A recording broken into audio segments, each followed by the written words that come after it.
the lights up when you're reading your talk.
We're here to open the meeting for the Board of Assessment Review for the City of Kingston.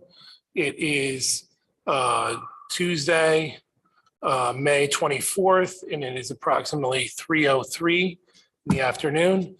I would like to hear a motion to nominate a chairman.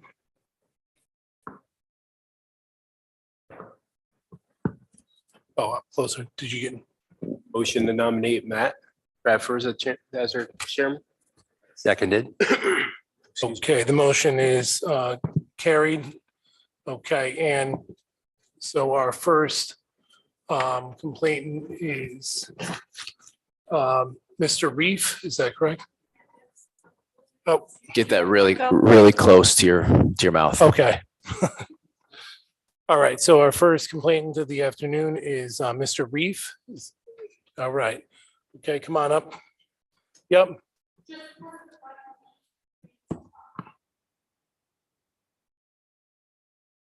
Testing. Okay.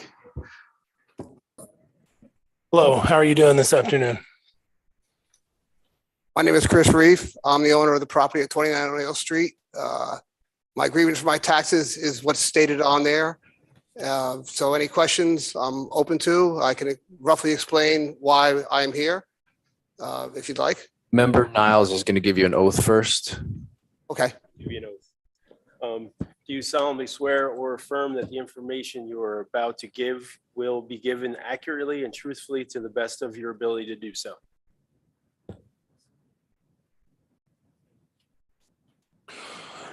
Okay, Mr. Reef, can you identify yourself, please, for the record?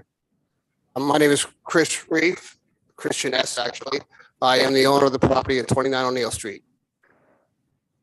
Okay, and this is at 56.25-2-17. Okay, and you're the owner of the property? Yes, I am. Okay, and it looks like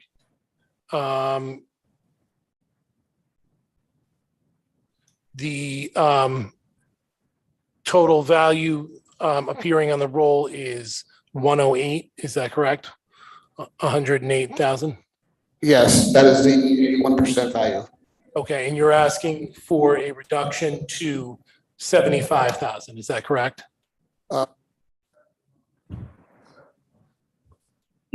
75 is full value, 81% is, You just have to press it once and it stays green. Okay. No, it's okay. like,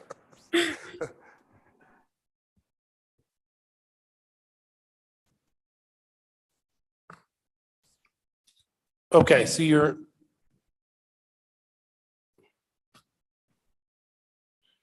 asking for it to be reduced to 60,750? Is that what you're asking for? yes, sir.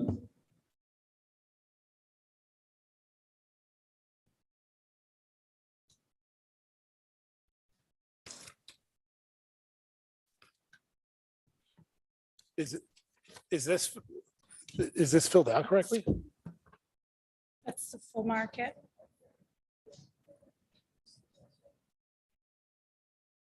And we're at 70%. 70%. Yeah. Yep. Okay, and can you please explain your reasoning for why you would like this reduction? Yes, sir. My property's been for sale since 2017.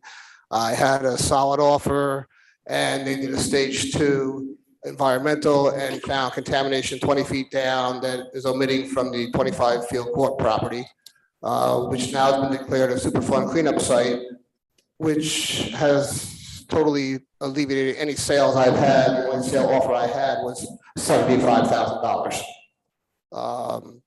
I know it's been years that this property at 25 field court has not been addressed. Not the city's fault for the contamination, but in the meantime, there's been no notification of this until currently. And actually now the city has actually taken control of the property and done something. In the meantime, that's the only offer I've had is 75,000. I just retired a year or two ago and hoping was to sell the property after 30-some years being there. And now I'm stuck with trying to rent it, and I cannot rent it to a facility that wants to put in a restaurant on the rail trail, which I had several interested parties because of the VOC liability. Like I said, this is all new to me. I'm not an environmental lawyer, but this so far has lost any interest in all offers. And I've had plenty of people looking, but nobody buying because of this. So now I am with this property, part of the Superfund cleanup site, and $75,000 is all I've been offered for it. And it's turning in now to, I have it rented to a fellow that's just using it as a warehouse space, which really has reduced the value of the property. Not that it's anybody's fault in our lifetime. We don't even know where this came from even. It's probably happened in the early 1900s. It's contamination, as you know, it's all through the area. If you review the website on the DEP paperwork there's a lot of properties in that area that have this problem. Not that it affected me for 30 years doing what I was doing, but liability wise, banks do not want to mortgage properties that have this problem. And most everybody that's interested in buying really shies away from it because of that stigma. And here I am. Not complaining. I'm glad that the city finally took hold of this property is doing something, but I'm still in contact with the DEP about what the actual time frame is and what actually is going to come out of this. My property itself, in that survey, if you look, it was surveyed in 2017, stage 2. They found nothing in the ground abnormal up to like 5 feet than any other shop would have. The problem is the 20 feet down, there's some kind of trichloroethylene that's moving throughout Midtown. And again, it should have been addressed 15 years ago when unemployment moved out of there. Not pointing fingers, but now it has leached through other properties, one of them being mine. Okay, I just want to ask a question to clarify. So by this property, you're saying that the city took hold of, you're saying it was 25 Field Court, and that the contamination at 25 Field Court has leached it underneath your property. Okay, I just wanted to make that clear. Okay. That's correct. All right, does anybody have any questions?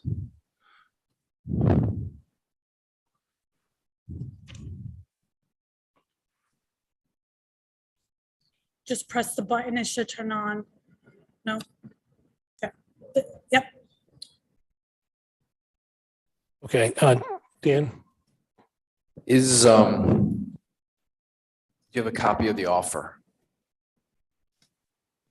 No, sir, it was a verbal offer. I left the realtor's name. It was during the listing I had for 6 months with Murphy Realty.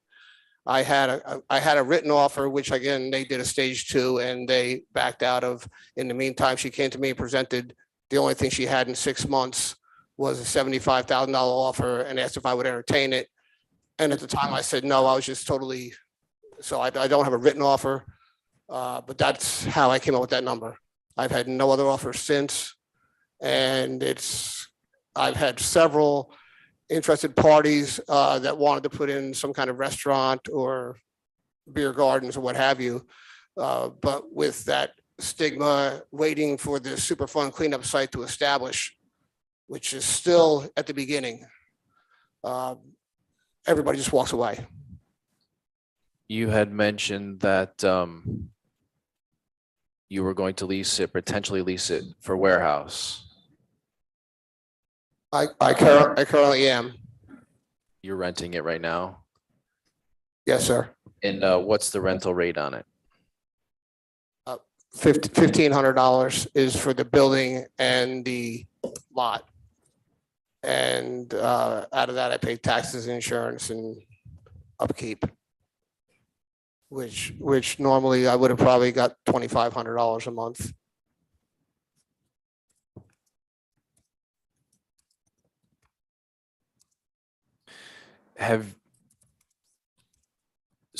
So my question to you would be, I understand you feel that the property has deficiency because of the contamination that is potentially bled into your property.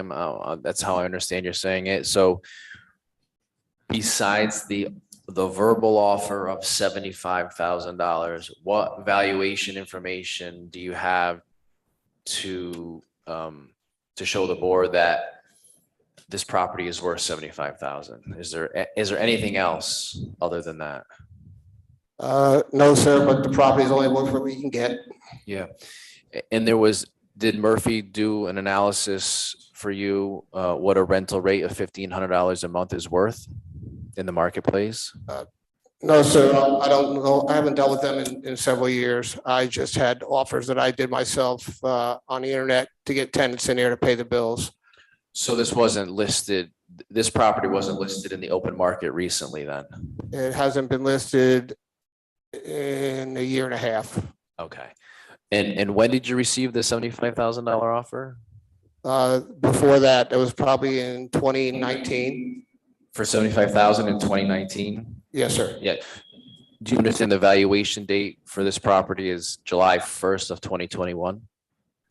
Yes. And the market has changed greatly for space since that time? Yes, sir, but the contamination has not. And I don't think the number really matters. As soon as buyers come, and I've had their agents bring them, I listed it myself with LoopNet for 6 months, and I had them bring me people. And I have to disclose it, I can't hide it. And as soon as I mentioned the Superfund cleanup site, they just walk away. So actually the value right now is like 0, but I used a $75,000 number because that was the last number that I actually had somebody offer me. I wouldn't say a property that produces $1,500 a month is worth 0. But, okay, so the verbal offer is the only kind of information, the valuation information that is out there right now. Yes, sir. I haven't had it evaluated. I haven't really pursued selling it since this whole issue has come up, because they have not until just recently, as you'll see on the letterhead, in September of 2021 was when I actually got notified from the DEP that this was being dealt with. Before, it was all hearsay. And now it is documented. And if you go to the site, I'm a dot on the map. And it's not a good one. So my contingency is I either have to try to sell it the way it is. I haven't advertised it as, hey, I have contaminated property for sale, but you know, what do you do with that? Right now, I'm fortunate enough to have it rented for $1,500 to cover the bills. Who's renting it? I'm renting it to new carports. They're renting it next door, and the old used car. Alex owns that building next door, across from Boyce's.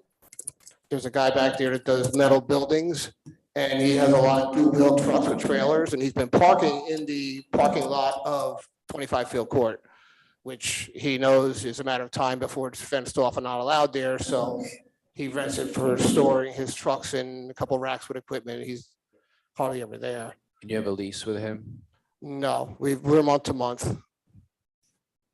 No, right now, I just felt I had a former tenant before that I leased, and it started falling apart money wise. And this guy offered me that, and I just took it in lieu of nothing. And without going through the headache, again, with disclosure, I can't really put it out there and say, hey, I have this, by the way, you know, it's contaminated. And I'm still in the learning stages of all this, reading the 200-page stage 2. I'm not an environmental lawyer, so it's very complicated. Yet they sell the place next door they buy from the Red Cross, which also had a stage 2 at the same time, the same company, which is also documented. They sold that for $150,000. And somehow the guy got the financing and bought it. And he got lucky, I guess. He still hasn't opened his business yet, but so my concerns are, it's a verbal offer of 75,000 and we don't have a signed lease for 1,500. So, you know, I just, that's my concern, that we're relying on information that besides the contamination issue, obviously it looks like you provided documentation there, but the valuation information is information that can't be verified. In addition to that, I would point to the board that it's assessed at 108, valued at 154,000. It is about 1,500 square feet, just under that. You know, we've seen warehouse recently sell for ranges above $75 a square foot up to $100 a square foot. So in light of that, you know, I do think the assessment already is on the light side. I think that without any further documentation, I don't think a major adjustment is needed on this. Those are my comments. Thank you. well, I can say this, you can't compare apples to oranges. The other property for square footage is probably not contaminated. So it's only worth what you can get. And, you know, I don't have a lease, and I'm grateful to have month to month. And then I have no problem with the city for all these years. I had a good business. I dealt with the water department, the police department, the fire department. I have no problem with everybody in the city, but right now I'm between a rock and a hard place. And I can go out and get it appraised. But again, an appraisal, it's only worth what it can get. So whatever you can do, I appreciate it. That's all I can say. Okay, thank you very much, Mr. Rufo. Is there anything else? Does anybody have any other questions? Okay, thank you very much. We will be making our determination soon and we'll notify you by mail of our determination. Thank you. Appreciate it. Okay. Thanks again for your time.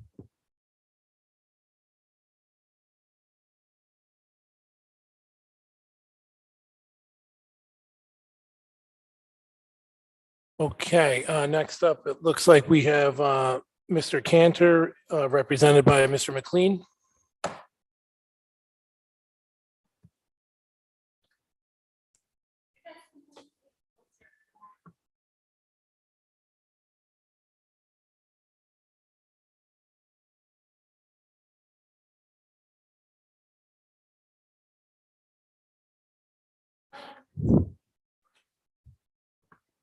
How's that? All right. My name is Bruce McLean. I'm here with Mr. Cantor in regard to 142 and 110 Clinton Avenue. Okay, before we proceed very further, we have to do an oath real quick. Okay, Do you solemnly swear to or affirm that the information you are about to give will be given accurately and truthfully to the best of your ability to do so? Yes, Yes. Thank you. I also say, Okay, thank you. we can do it. okay, thank you very much. So first up is going to be 142 Clinton Avenue. okay, they may be intermingled a little bit, so, but we'll try to keep them separate. I attached a write-up to the grievance form as well as some comps and some other information. And Mr. Cantor is going to describe his situation. He's much more aware of it than I am. I'm here assisting him. And if he needs help, naturally, I'm going to try to help him. But I'm going to let him do the description of what where he lives and like that. This is Clinton Avenue. It's very close to the Methodist Church and I don't know if it's still there, the food kitchen? No. No. All right. Well, it was, the food kitchen was very close to there and what have you. And I'll keep quiet and let him go from there. Okay, so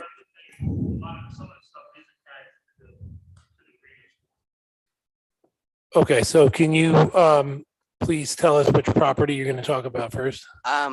Like Bruce mentioned, I think it's very hard to talk about these separately. I believe they're quite related. So I have prepared a statement. If maybe I could read that and then. You Okay, can whatever you want. you can read your statement, but then I would prefer if we were to kind of deal with each property individually because it's, we can't make a package deal on separate Understood. lots, okay? I think this Okay. will help. So hi, like I said, my name is Daniel Cantor. I have lived at 142 Clinton Avenue, purchased for $85,000 since 2013. I've owned 110 Clinton Avenue, purchased for $18,000 since 2014. My home at 142 Clinton Avenue is 2,000 square feet, 1 bed, 1 bath. It was built in the 19th century, had experienced deferred maintenance and prolonged vacancy when I bought it, almost entirely by myself as time and money allow. I've tried to make the necessary repairs, keep up with the maintenance requirements of an antique home, some of you might relate. Aside from necessary bigger ticket improvements way back in 2013, such as replacing the roof, installing a modern boiler, and upgrading the electrical service, my work on the home has been almost entirely cosmetic. There's still an enormous amount of work to be done. Entire rooms remain unfinished, including the kitchen, which we all know is kind of the big ticket. The exterior still needs major repairs, some of which are increasingly urgent. All of the windows in the house are single glaze and either need to be replaced or at minimum extensively repaired and fitted with new storms. The list goes on and on and on. I bought 110 Clinton Avenue with the goal of rehabbing it. So it's right down the street, other side of the Clinton Avenue church. With the goal of rehabbing and selling it as an owner occupied home, which would make it only one of two on that entire block. It was a full gut renovation that I'm trying to finally wrap up this year. It's been a very long process as it is and was at the time of the reassessment. It is unfinished, it's unoccupied, it does not have a certificate of occupancy, it is uninhabitable.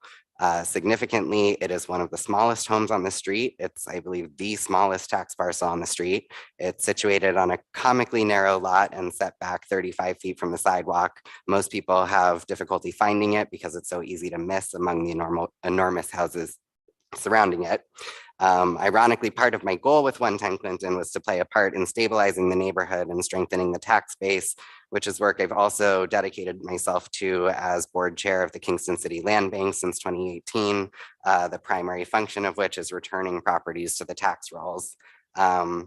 So in 2021, so this is a year ago, in the midst of an ongoing global pandemic, I received notice that both of my properties were reassessed. So at the time, as Dan mentioned earlier, I assumed that there had been a blanket reassessment of the city because of the steep rise in property values, didn't think too much of it. And so only after the grievance period had passed and I received my first tax bill did I become aware that not only was there no blanket reassessment, but actually reassessments in my area were exceedingly rare. Of the 85 tax parcels on Clinton Avenue that exist between Maiden Lane and Greenkill Avenue, pretty long stretch, exactly 3 properties were reassessed and 2 of them are mine. These were not small increases, I will note, to my knowledge, essentially unheard of for a single year when no capital improvements have taken place. My house at 142 Clinton went from an assessed value of $105,000 to $240,000. 110 Clinton, which again is uninhabitable by all legal standards, went from $101,000 to $195,000.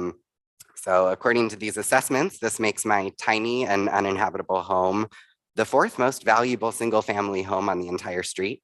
My home at 142 Clinton is the 3rd highest valued, in spite of the fact that there are many significantly larger homes in significantly better condition that are assessed for far, far less. I think it's important to note the impact to me personally. I'm a single person in a single income household who is self-employed and dedicate about half of my time to volunteering for the city of Kingston through the Kingston City Land Bank. So the impact is huge. My property and school tax payments on these properties totaled $7,250 before the reassessments. Afterwards, that number over doubled to $15,475.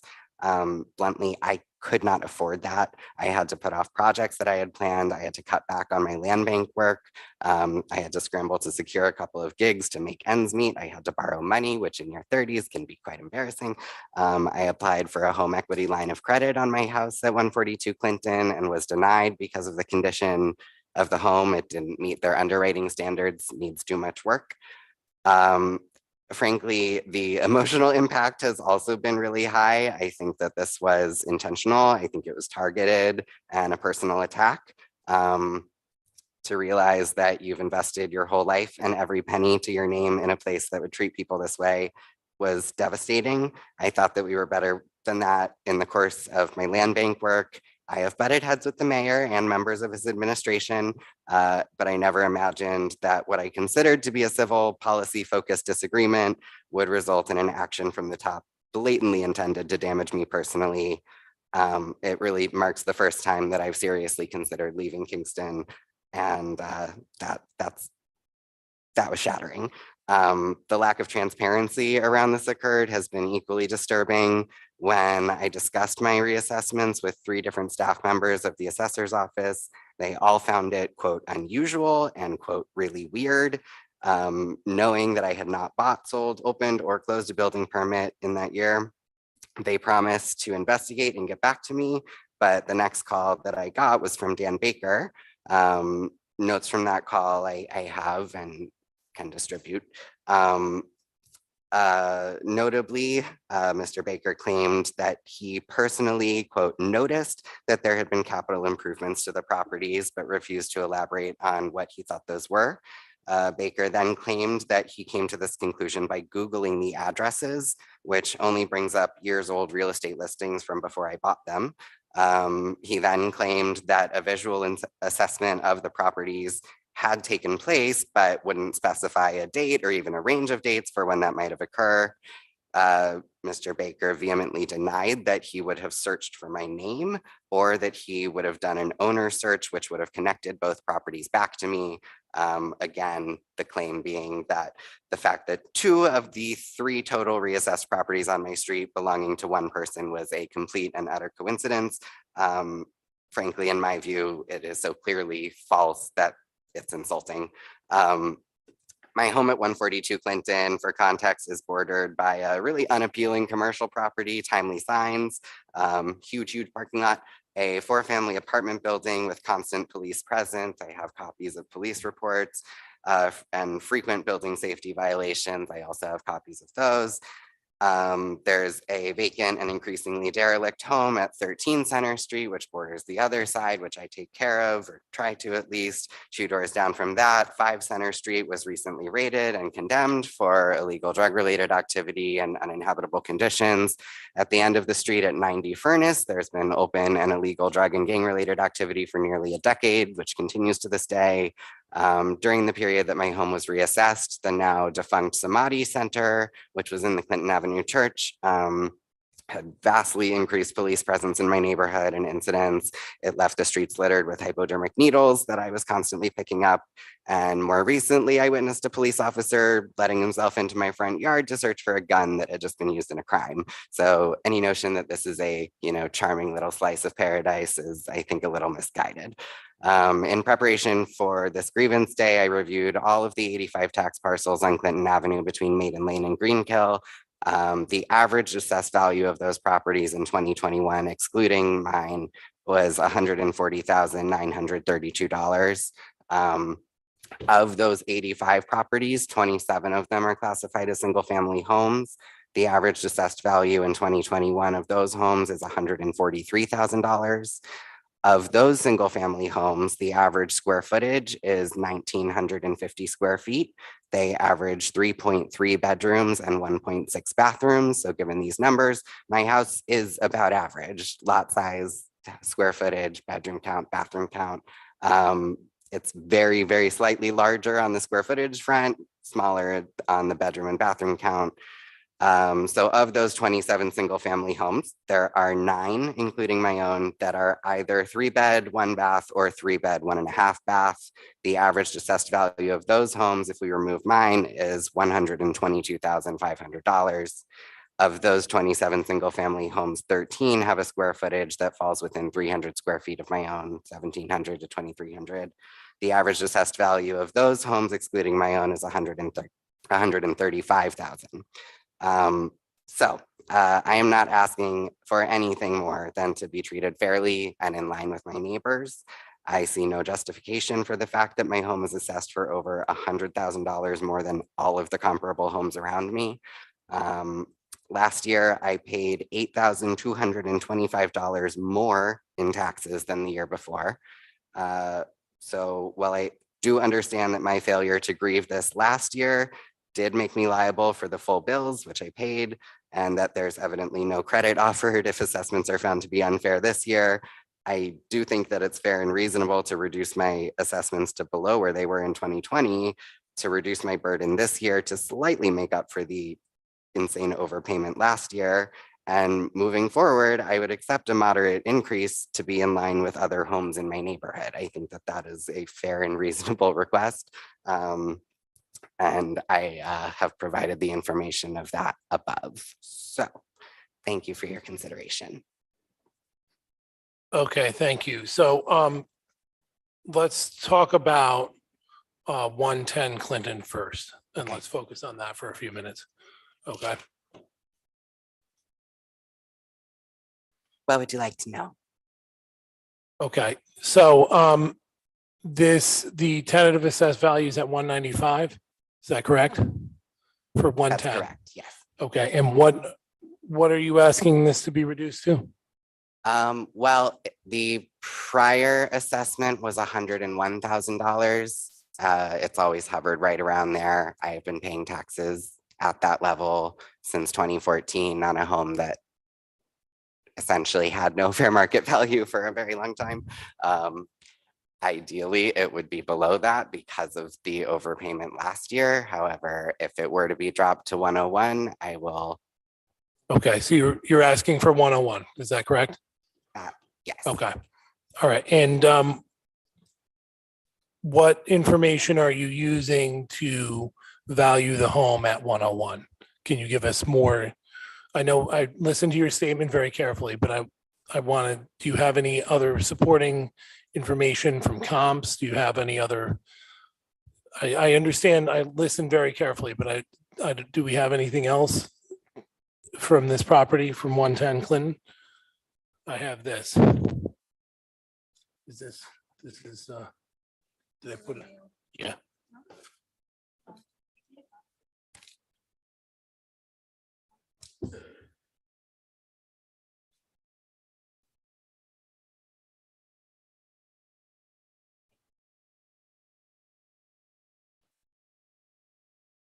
Okay, here we go. All right. So.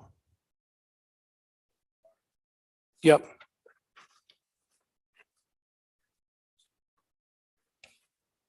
Hmm.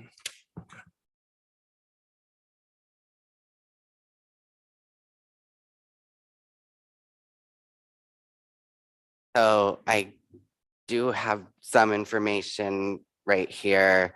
Number 1 Clinton Avenue is 1,240 square feet, which is about the same size. It's a 3-bed, 1-bath. Of course, that home is completed and occupied, but their assessed value is 109.5. 5 Clinton Avenue, similar size, same bedroom count, same bathroom count. Their assessed value is $108,500. That is also a occupied and completed home that is habitable. I think those are 2 pretty good comps. I got number 8 Clinton Avenue is 1,400 square feet, bigger than 110. Also, of course, complete, occupied, and habitable. But their assessed value is 111,500. You know, I'm well aware that the home will be worth more when you can live in it, but that's not the case, and it wasn't the case when the reassessment was done.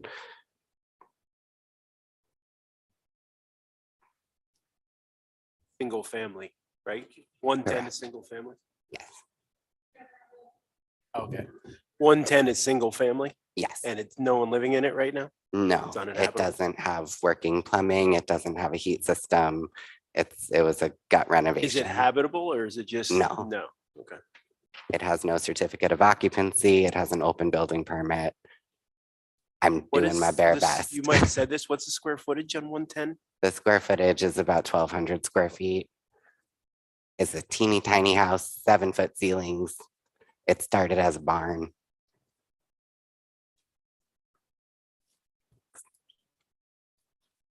Okay. It will be a 2-bed, 1-bath. Okay, so let's stay with 110. Mr. Baker, can you please comment on 110? Yeah, thank you. So it was purchased in 2014. The 2015 permit for framing alterations, plumbing, HVAC, is that a still active permit? I believe it's expired because they only last for 6 months, but the permit was never closed and a certificate of occupancy was never issued, and there's outstanding inspections. What work on that was done What work was done? for Well, that permit? interior demo, framing. I honestly think that's it under that permit. And I had then, applied for more because I planned to do more. I got sick around that time and had to put the project on hold. The 2018 permit for full rehab framing, heating, was that, and The- plumbing? That probably was rough plumbing and electrical work. Those rough ends have been done and passed. So we got the interior demo, framing, rough plumbing, electric, and then we'll move on to the 2020 permit of completion of full rehabilitation. Where on that permit? Wishful thinking. So currently, the house, most of the rooms are drywalled. They are not taped and meted. There's no fixtures installed. Painting hasn't happened. Floors have not been refinished. The heat system is yet to go in. The rough plumbing is there, but there's no boiler. Those are the basic strokes. So you reported to the building department, so 85. The three different permits add up to about 155 in renovation costs. I don't know if that's because they want expired and you're renewing them or what. That because is why I haven't seen that. What, did you do this work yourself? Yes. Okay. Well, not the electric and plumbing. That would Gotcha. be illegal. Okay. And so in this condition, it looks like this property is,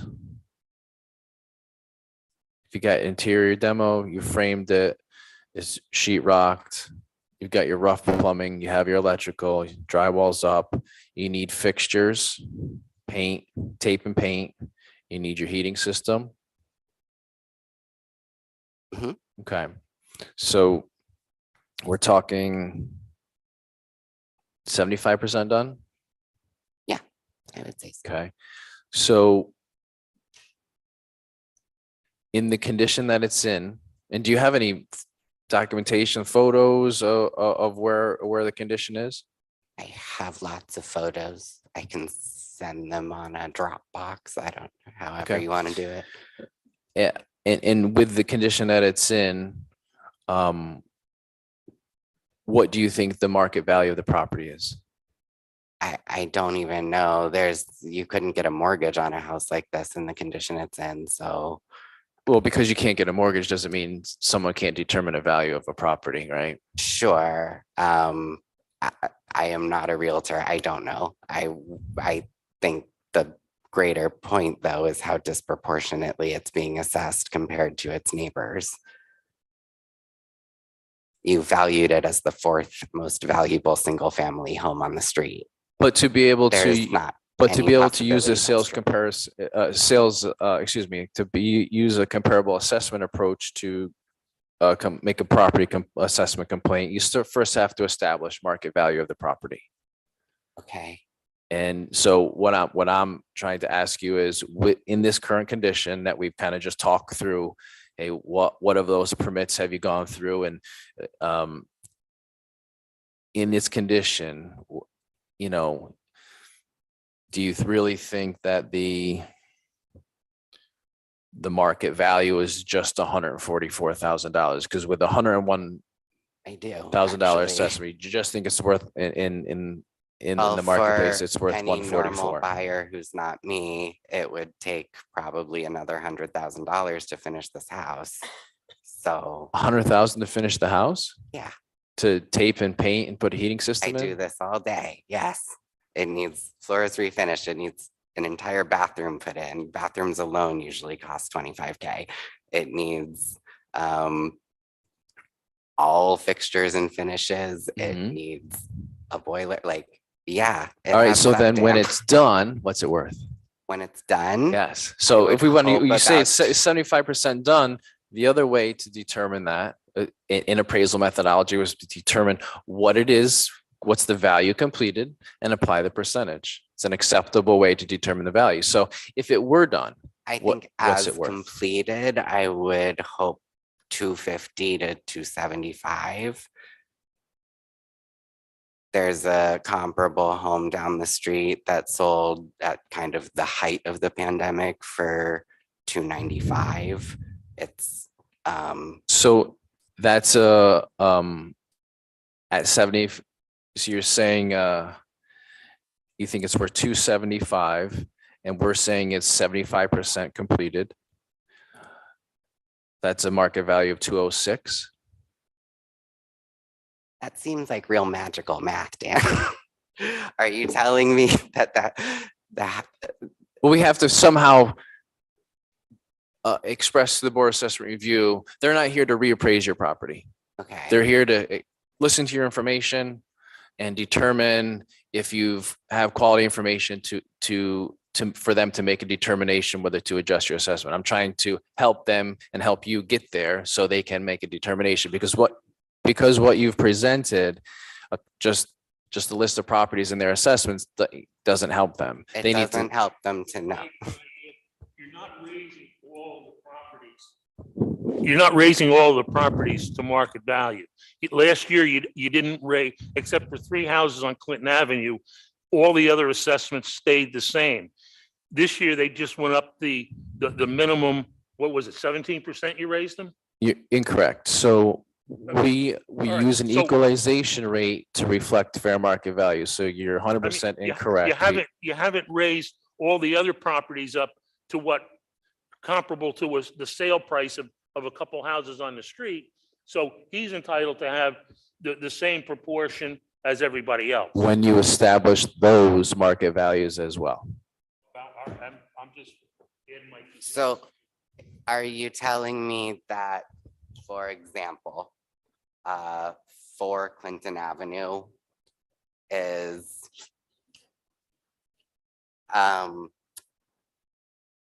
hold please. So let's say this one, number 1 Clinton Avenue.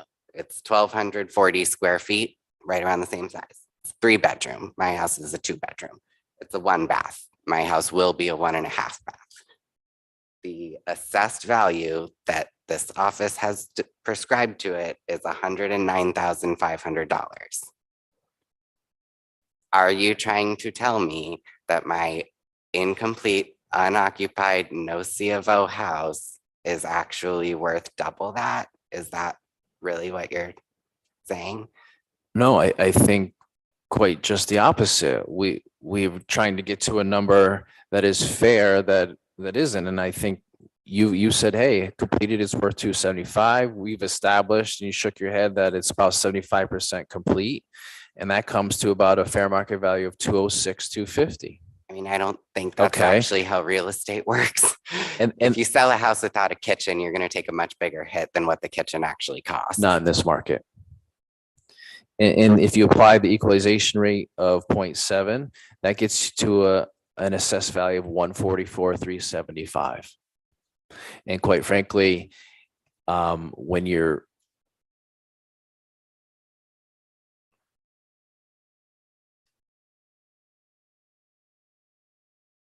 So for context, 155 Clinton Avenue is, well, first of all, it sold during the pandemic for nearly $400,000. You have frozen its assessment still at $140,000. It's a 2,000 square foot 3-bed. correct, and New York State house. requires that unless we see that there are improvements to that property, whether that comes by permit, the person doing it unpermitted, and we come to notice it, or someone comes and says, hey, these are going on, and we can verify those. I'm just saying, Okay. that's what the fair market value is of the So, house demonstrably. And it's My assessed at suggestion to the board, just by, being able to talk it through with Mr. Cantor, is, if it's going to be if it potentially in this marketplace is worth 275 finished, we've established it's about 75% complete. You apply the equalization rate, it's an assessment of about 144,000. And that would be my recommendation for a reduction. Okay, thank you, Mr. Baker. Let's move on then to the other property in question. Is it 142. 142, yes, 142 Clinton Avenue. Okay, now this is the property that you currently live in? This is my Is that home, correct? Yes.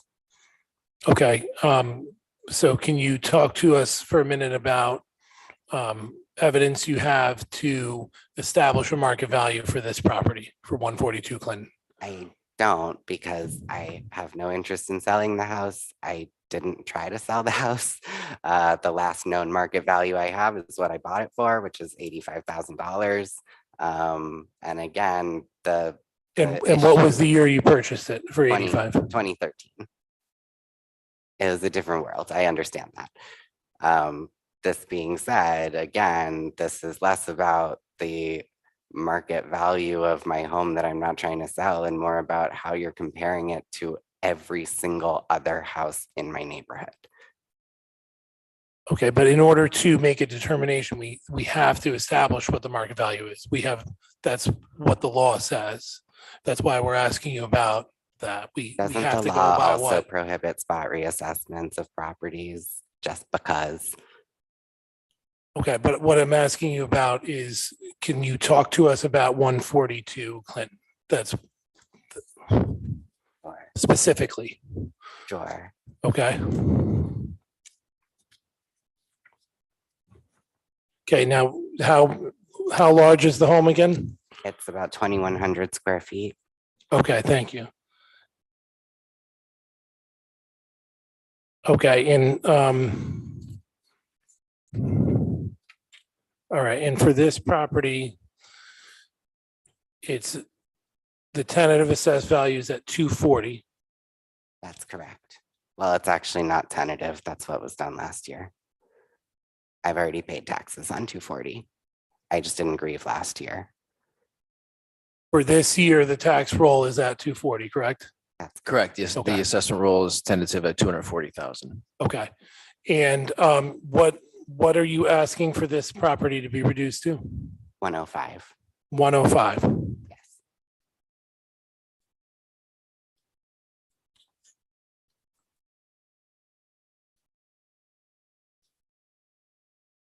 Okay. All right, Mr. Baker, do you have comments for 142 Clinton? This property did sell in 2013 for 85,000. You know, we're a long ways from that, almost 10 years. That year, when it sold for 85,000, there wasn't an assessment complaint in the 2013 roll year. That assessment was reduced $46,000. So our office responded to the condition of this property. This property is no longer in that condition. And not this year, but in a prior year, we did increase the assessment to reflect those improvements, those condition adjustments that were reflected in the 2013 assessment reduction to reflect its new condition. I don't see how I can do some quick math here.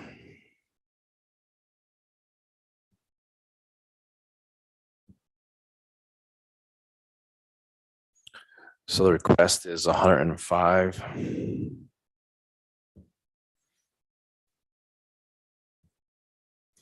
So it's looking, the complainant is looking to have a fair market value of $150,000. Just in market increases from 2013, we're probably above that, let alone condition adjustments.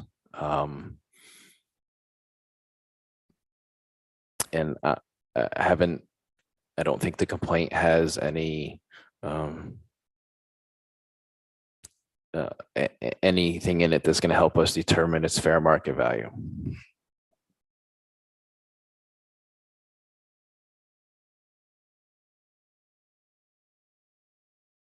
Okay, does the board have any questions about 142 Clinton? It was just, were any comps provided for this property? There's comps written in this Oh, okay, okay, here, and there's some other information in here that we'll look at. okay. Okay, And can I ask a couple more questions? sure, go ahead. The condition of this property, correct? It is far different from its 2013 condition? How would you define far different? Is the condition different? Of course, it's different. You know Okay. the condition before. Okay, And the fact that the assessment was dropped is not under debate. I wasn't a part of that. I guess the realtor did it. I don't know.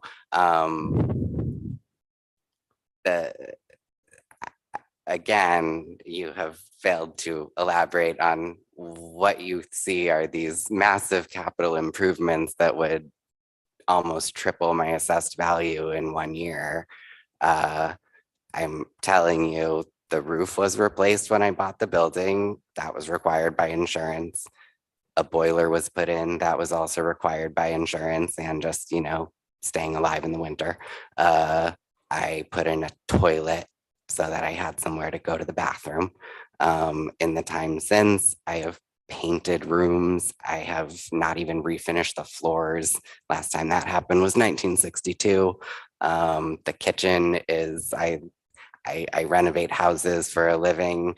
I have a 24-inch piece of crap stainless steel sink on a 2x4 stand I built. That's been my kitchen sink for about 4 years. The idea that this home is, completed or anywhere in line with these comps that you might be looking at as recent sales is just false. do you have, have a data collector, would you allow him to come in and inspect the property? Sure. Okay.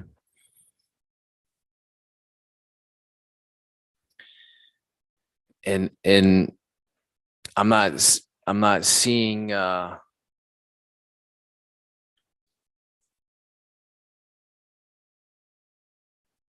not seeing any permits on that property. No, I've done the work myself. Because you do your work yourself doesn't mean you don't need a permit in the city, correct? Not to paint rooms and change light fixtures. And that's all you've done. Is that a question? Yeah, that is a question. I've also sanded my steps. You've but done yeah, no plumbing? I have done plumbing repairs to existing work. No new counters?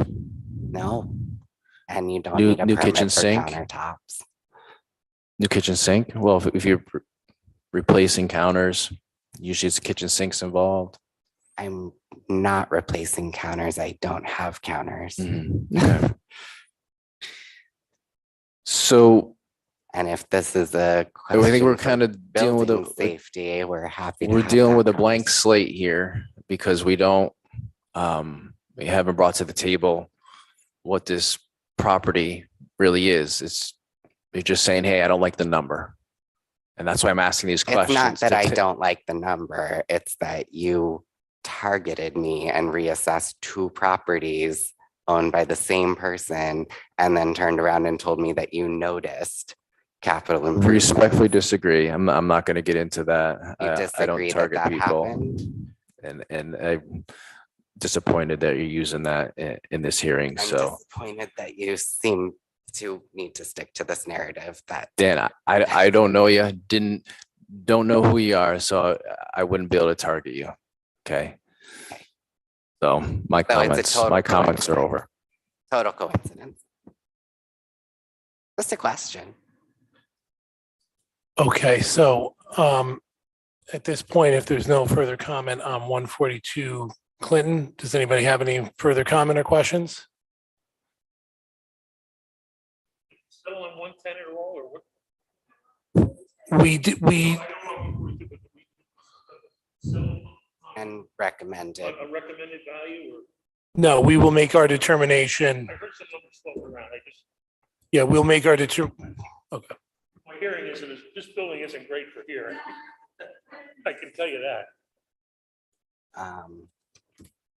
Okay, thank you, Mr. would- Cantor, and Mr. McLean. We will, To consider the neighborhood context here. And we will consider all the information that we have, and we will make a fair assessment and a fair determination, rather, I used the wrong, incorrect term. We'll make a fair determination and we will notify you by mail. Okay, of our determination. Sure, thank you. I appreciate that.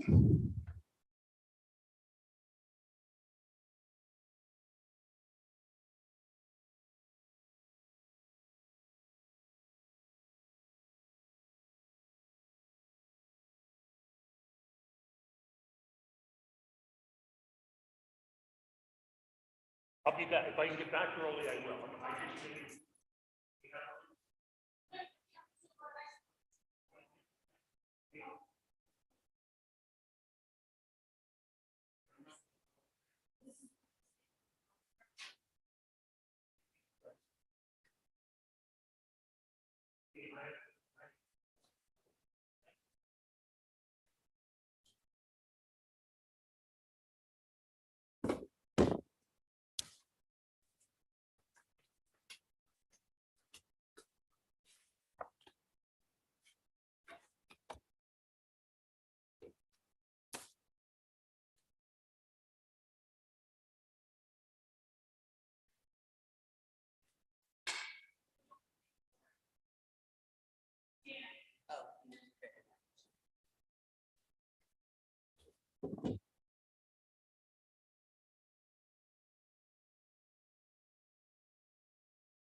Can you hear us? No. Oh, you don't have a microphone?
Okay, good afternoon. This is the Board of Assessment Review. We're going to swear you in and then we'll get started.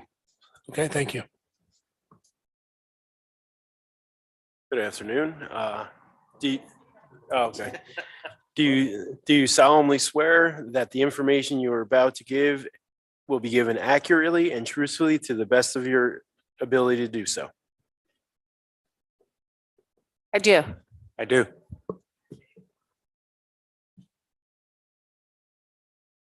Okay, we're talking here about 22 Noon Lane, is that correct? Yes. Okay, and it's the tax ID is 56.107-1-32. Okay, and the tentative assessed value is at on the roll currently is at 400,045. Correct. Yeah, I didn't say that right. 445,000. That is correct. Okay. Okay. Sorry, we were very confused by the form, so we did the best that we could and forgot to sign it. I don't have a pen. Do you have a pen? No. Sorry. Apologies. Okay.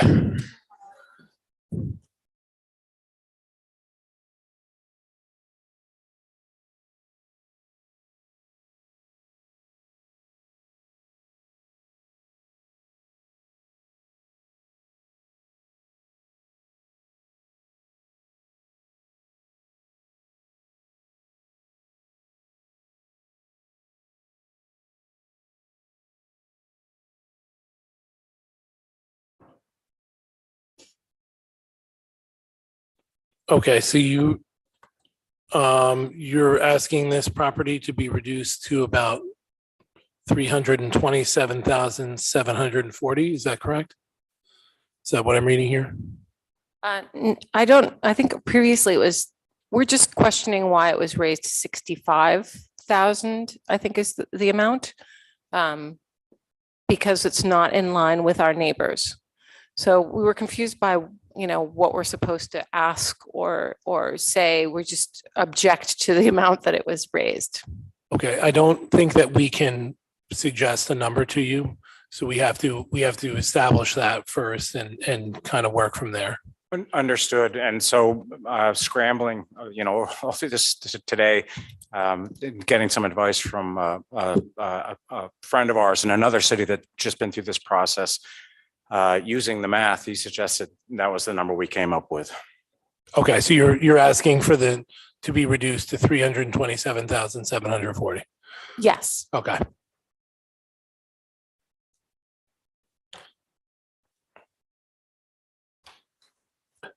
Okay, can you tell us a little bit about your property and why you think that the value should be reduced?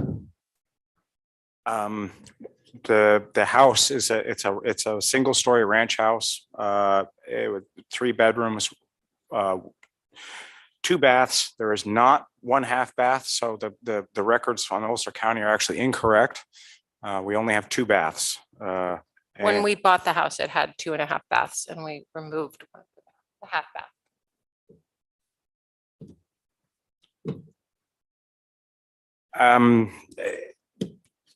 I think that for us, looking at our neighbors and the size of their homes and what they were paying, what they were being assessed for, and then doing a calculation to get an assessment based on per square foot, we seem to be way out of line with what our neighbors are, and our neighbors have larger homes and are on bigger lots. But it's my understanding we're not supposed to really look at the size of the lot or the land. But the 2 main properties we were comparing are 50 Noon and 178 Pearl, which are our neighbors to our west and our north. And they are both houses similar to ours in that they are well away from the street. They're not close to the street, so that we have that in common. They're both, one of them is a ranch like ours. But the other thing, reason we I really focused on 50 Noon and 178 Pearl, is they were all purchased close to the same time as ours. We bought our house in 2018 for the amount of 100,000, and 50 Noon was in 2017 for 500, and 178 Pearl was in 2018 for 565. So they're all purchased around about the same time and for about the same price. The median purchase price for the three homes is 530,000. Okay, so you said 2017, it was purchased for 525,000? No, our house. Or your house? That's ours, was 2018. It's on the comparable sheet. 2018, It's yes, on the okay. first sheet of the comparables. Ours was the first one. Okay. You can continue. I just want to make sure I get it right. Okay.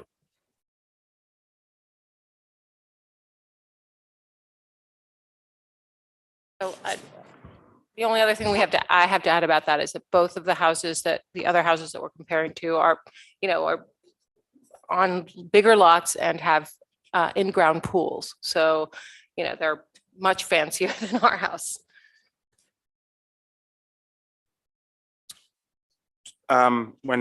Just for kicks, I included three more. Another house up on Bergevin, and a similar size lot, just about an acre. It's another ranch. And then our neighbor across Noon Lane, Mary Stephanie at 51 Noon Lane. And then to find the only truly comparable house in the city of Kingston, it's the only other real modern house. Our house is a kind of mid-century modern glass and aluminum and steel box. There's a house on 49 Wilkie, which is another modern house. And so that's the last one that was here as a comparable.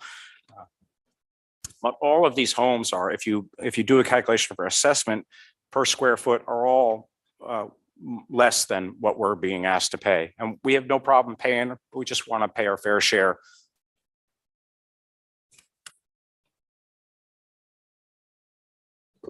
Can I ask what kind of improvements you've made on the home since you bought it?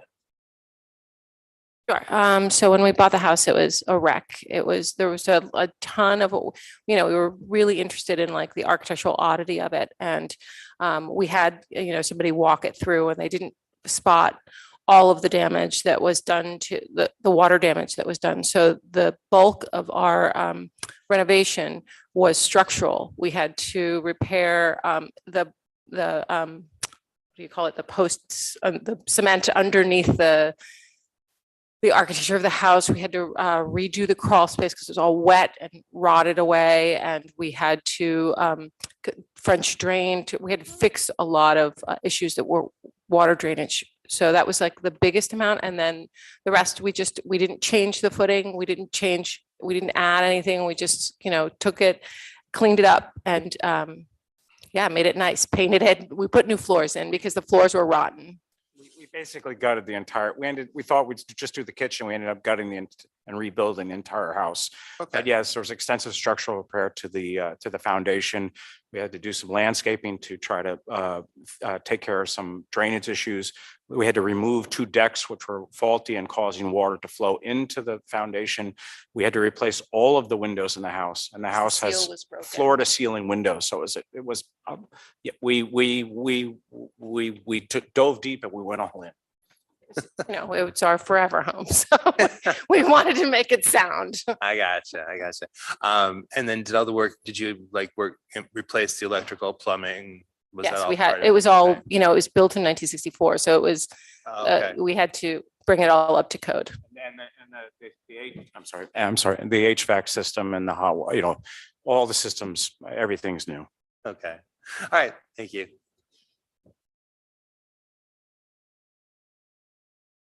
Okay, Dan.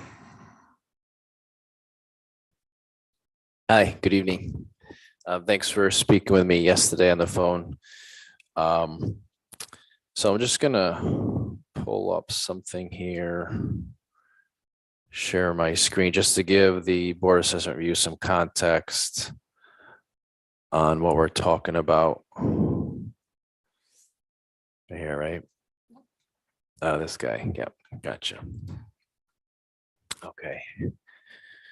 Should be able to see that there. This is the MLS photos of the purchase. Yeah, let me do it this way.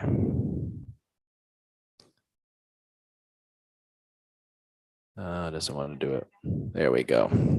It looks like the biggest I'm going to get it. So this property was purchased in 2018 for 525,000. Okay, there's my RPS record, 3/29/2018.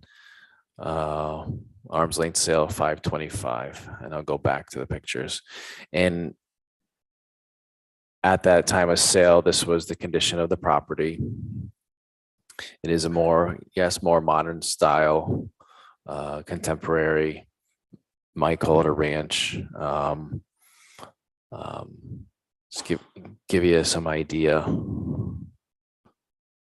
While we're looking at those photos, I can tell you that colonial fireplace that was added to it was done incorrectly. And so it was pulling away from the house and water was draining in. I don't know if you want me to tell you all how trashed it was or if it makes a difference, but it was, also those decks that you see. Yeah, so we had to remove that entirely. And the decks that you see out both of the back, those are tieback on top of the concrete slabs that were the original patios of the house. And those, we had to take those up and then have them bulldozed out, the cement or the concrete slabs. Okay, so I'll proceed. So we get an idea of the condition of the property at that time of sale. And so all these factors that we're talking about, maybe seen or unseen at the time, represent that value at 525 upon transaction.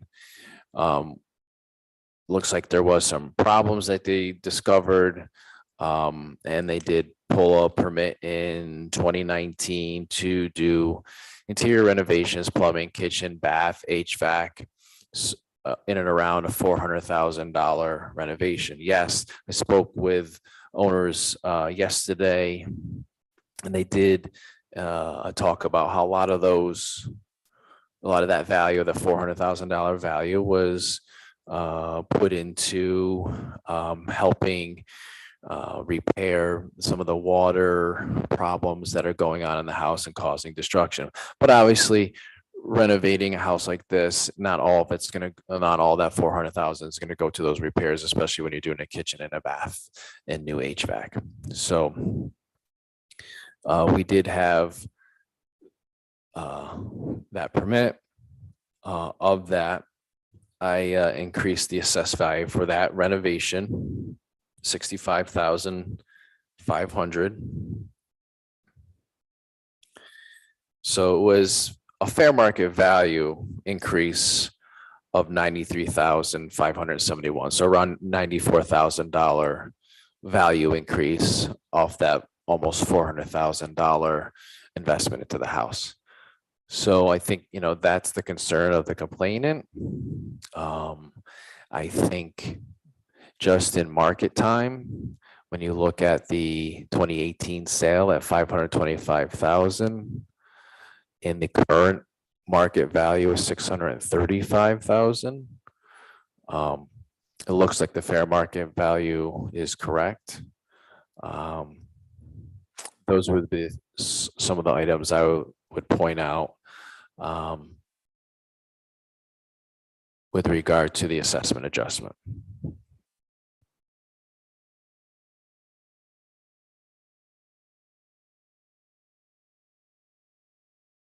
Do you have anything else to add?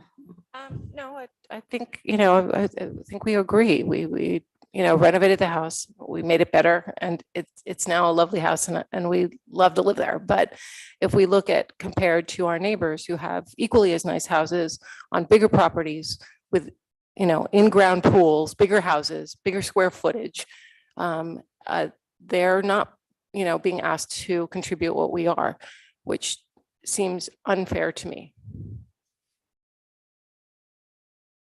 Just a point of clarification. Those properties may or may not have a lower market value than this property. And we're in New York State, we pay pay property taxes pro rata, per your value. And I think the evidence of market value here is quite strong, and it was, I don't think it was an overreach with regard to this assessment adjustment due to the fact of its modification since purchase. And if we go back to 2018, in 2018, when it was purchased, the market value was $344,000. And it sold upon that time at $525,000. Yeah, I know. We got ripped off. I know. But we wanted to. That do good. being said, it historically has not been overassessed, right? So it was valued at 344. It transacted for 525. There was another 400,000 put into it. Just added another $94,000 on top of that. So just putting those values into perspective. Yeah. Understood. With all due respect, both 50 Noon and 178 Pearl, I think are valued much more than our house, both in the Ulster County, what's on the records there, I can't remember the term used, and also if we're allowed to use it, the Zestimate from the Zillow website. Yeah. That's all I have. Thank you.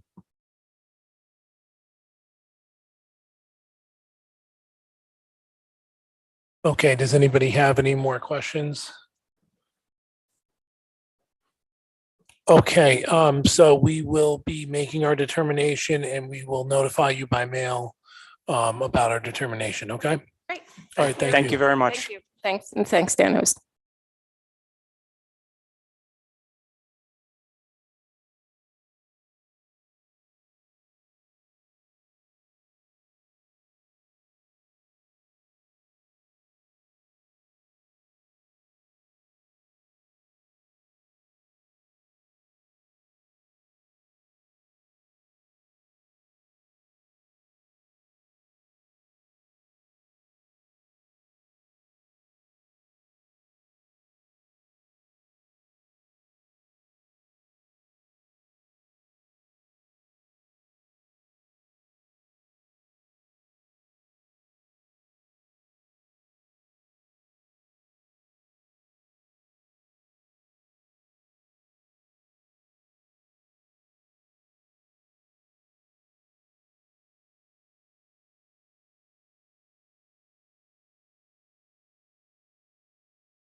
Okay, do we have a motion to recess until 7 o'clock?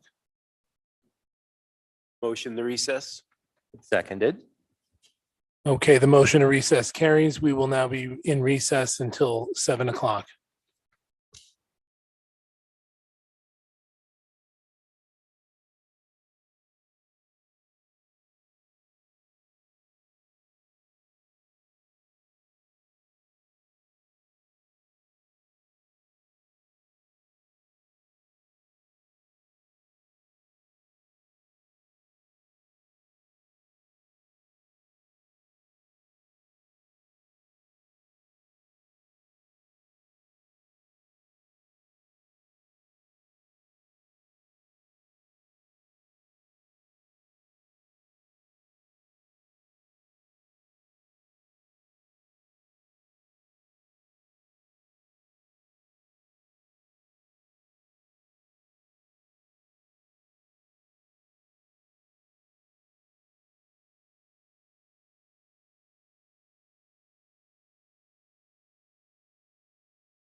Test 1, 2.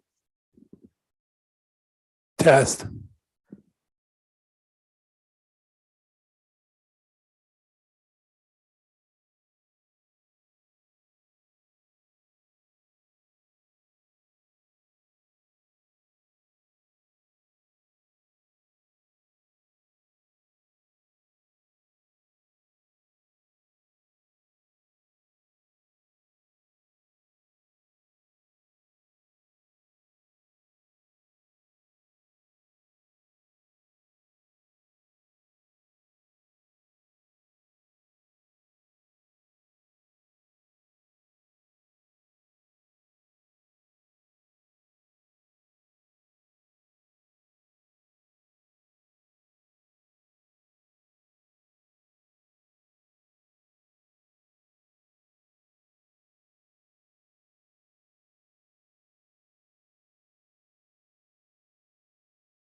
Okay, do I have a motion to end the recess and bring the meeting back to order?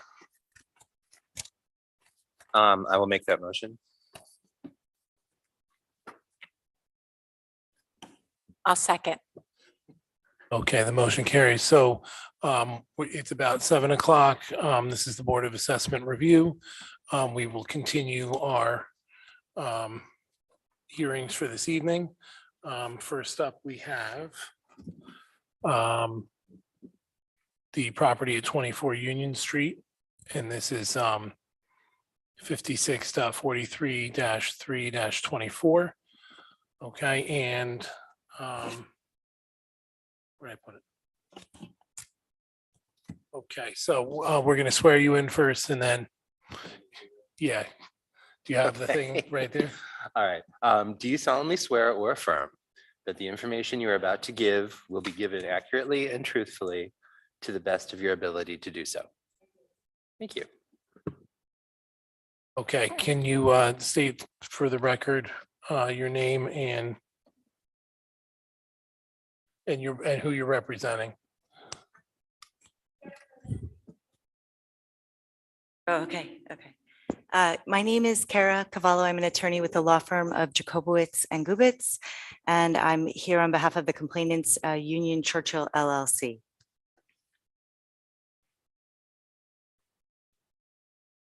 Okay, thank you so much. Okay, and the property has a tentative assessed value of 678,000. And the complainant is asking it to be reduced to 135,000. Is that correct? Yes, that's what we've put in the petition, correct? Okay, can you tell us why you think it should be reduced? Yes, absolutely. I also submitted an addendum. This property was purchased in an arm's length sale.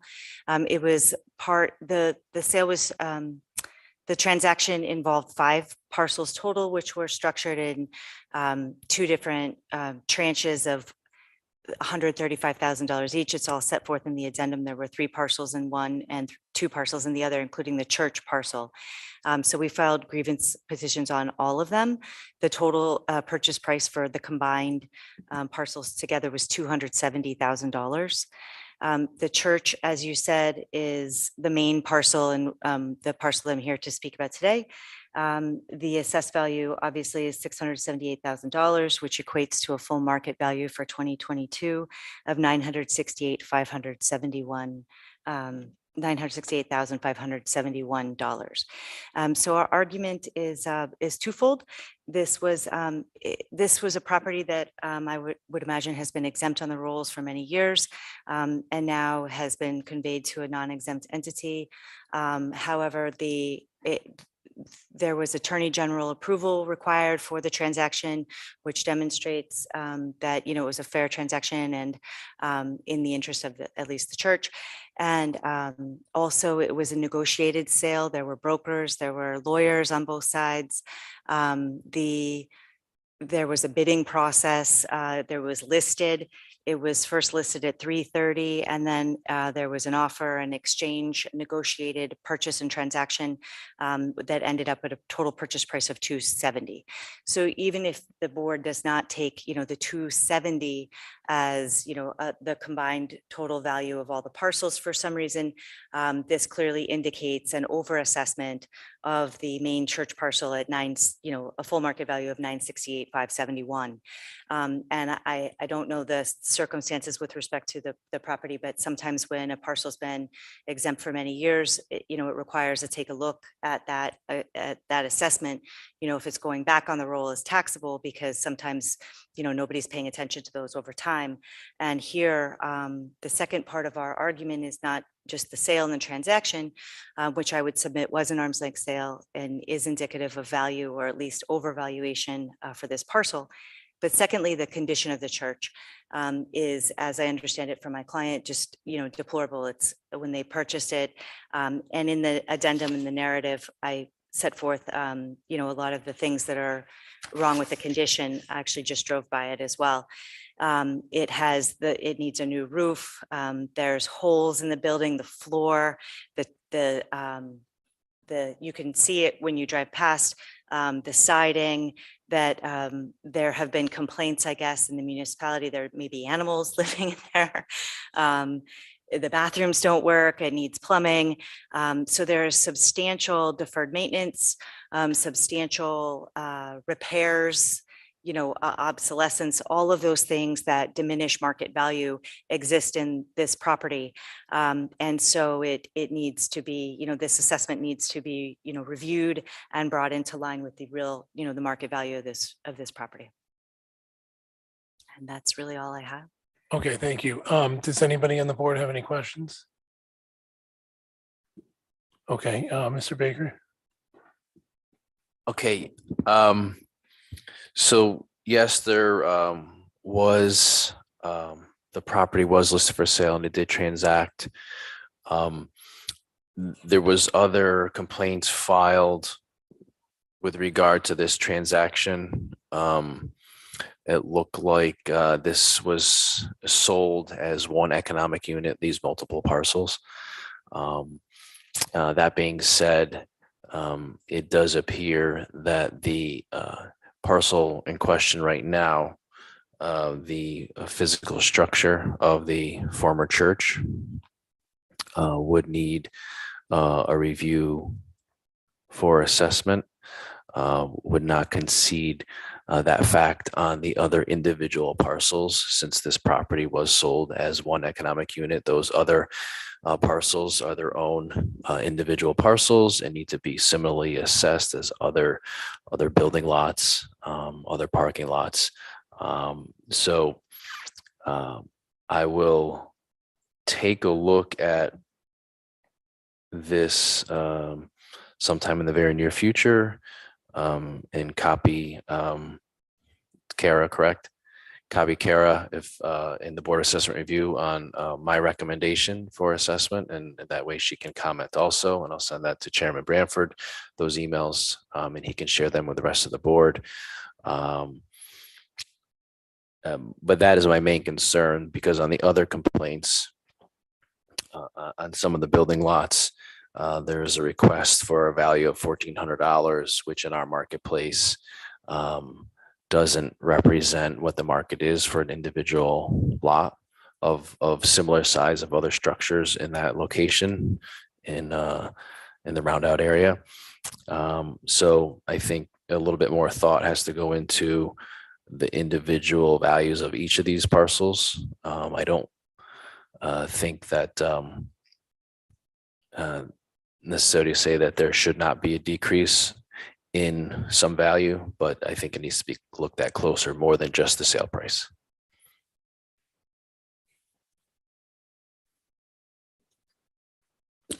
Okay, does anybody have any questions? I'm just curious, do you happen to know the approximate square footage of the building at 24 Union?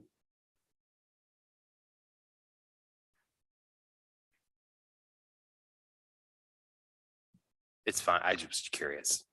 I don't think I do. Okay. I apologize. If I have it in here, it's probably something that I would have maybe from the assessor's records. Okay. If you give me a moment, I might It's be able to. about just under 7,200 square feet.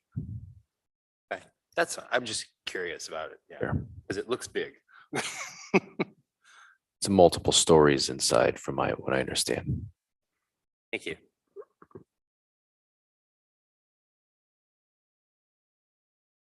Okay, anything else? Just that sounds great. We're just asking for it to be reviewed and take, have the assessor take a look at it. That's that would be great. And we typically put a low value into our petitions, because it's the jurisdictional low. So, but really that's all we're asking for, is that you take a look at it and bring the assessments into line with an equitable assessment. So I thank the assessor and the board for your time, and that's it. Thank you. Okay, thank you very much. So we will look forward to communication from the assessor, and then we'll make our determination. Okay, thank you.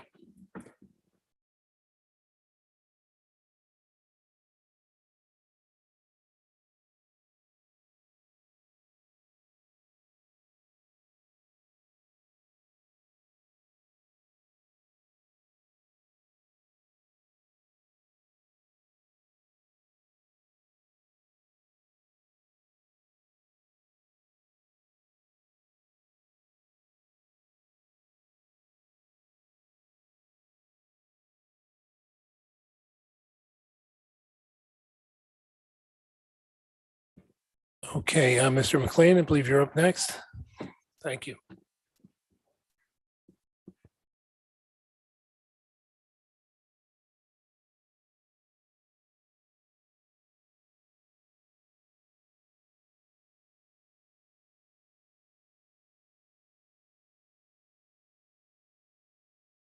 Okay, I think we're gonna swear you in. I'm not sure if we have to, if you're still under oath, but we'll just do it again as a formality. So thank you very much for bearing with us. Okay. All right. All right. Do you solemnly swear or affirm that the information you are about to give will be given accurately and truthfully to the best of your ability to do so? Thank you. Okay, so I understand that you have a number of properties that we're going to look at. I guess judging from the list here, we'll go with the property at 42 Abil first. Okay.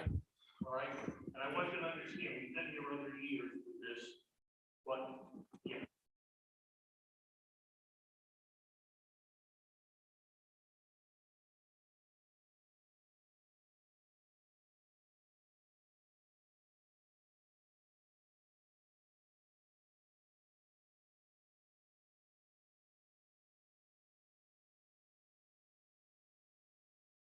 I'm sorry, just press the button. Yeah, there you go. Thank you so much. What is, I thought it was on from her, but that's right. This is commonly known now as the Pit, the Irish Cultural Center. Extensive damage has been done to this lady's property. The value certainly has diminished since she bought the property a number of years ago. It's undermined. There's pictures. I've submitted pictures in previous years. Nothing seems to change. She's on limited funds now because of the condition of the property and like that. And it's just not worth what it used to be because it's a little like the contaminated guy here earlier this afternoon. It's the property's now contaminated. Only in this case, it's contaminated with erosion all over the place and the side of the fences on her property, a construction fence and what have you. And to try to, if she were to try to liquidate the property, it would not be worth anywhere near what, in spite of the great there's an old house next door. I'm not even going to mention that on the other side, but it's not worth what anybody anticipates it to be worth with the surrounding problems. I don't know what else to tell you. At some point, somebody's going to have to take responsibility for it, and but in the Okay. meantime, I don't think she should have to. It's not only myself, but neither one of us think that she should have to be getting increases in taxes to own a piece of property that has issues, not that she didn't create. Okay, what is the assessed value for this year's tax roll? All right, let me see here. The assessed value right now is 224,000. Okay, and what is the number that you're asking for? 142,000, which goes back about 2 years.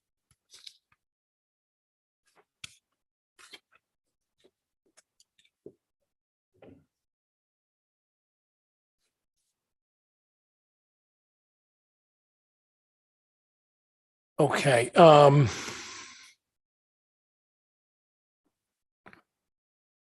do you have anything, any documentation to establish the market value of this house? Well, what I was doing was going back based on what the value was on the real property reports from 2 years ago. And I just don't think that the property has gone up in value because of the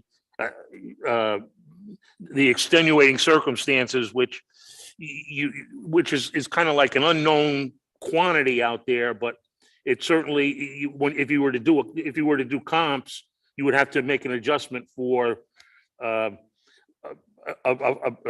construction fence on your property line, the erosion underneath, the sidewalk caving in and like that, the stone, the blue stone being moved around, and so we're taking it at the, here's what it would be to, based on before the damage occurred.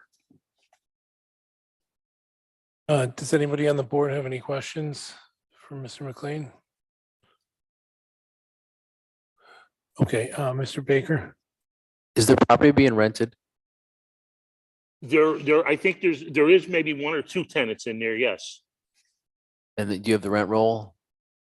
The rent No, I don't. roll? But I mean, the tenants were there 2 years ago too. So I mean, or 3 years ago, when, there's always been tenants there, and she lives there, or one of the units is hers. Understood. Okay, so this is a 4-family, according to my records. So it's 4 units. It's a commercial property. And so really to determine the value of this, we need to understand the income that it's generating, or the estimated income that it would generate if it was fully occupied.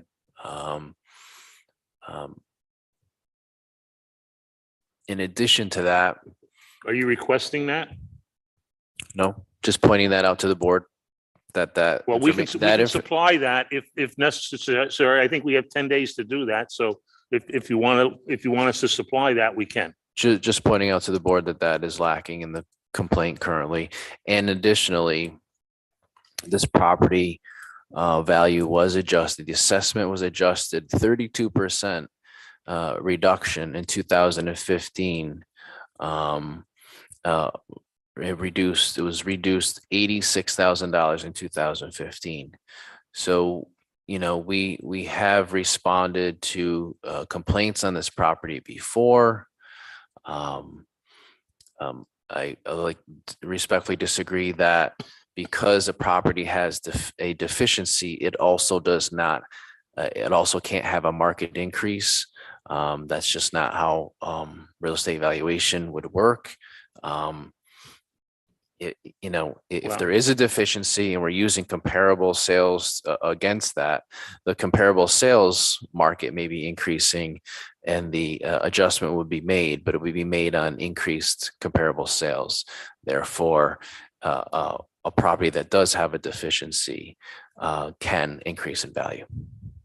Well, the value after the assessment was adjusted in 2015, the construction and the damages that was done to the property through no fault of her own have occurred since 2015. So that further erodes the value of the property. Now, How much did it reduce its value?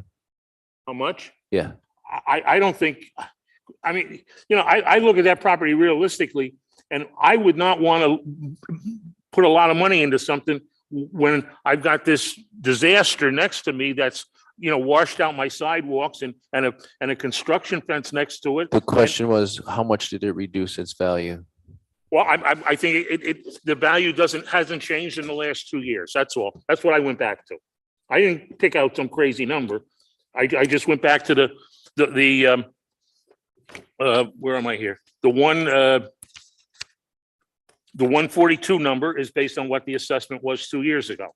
So I think that's a fair number to work from. If the damages hadn't occurred, then it would be worth more, and we wouldn't be here today, and we wouldn't have been here last year.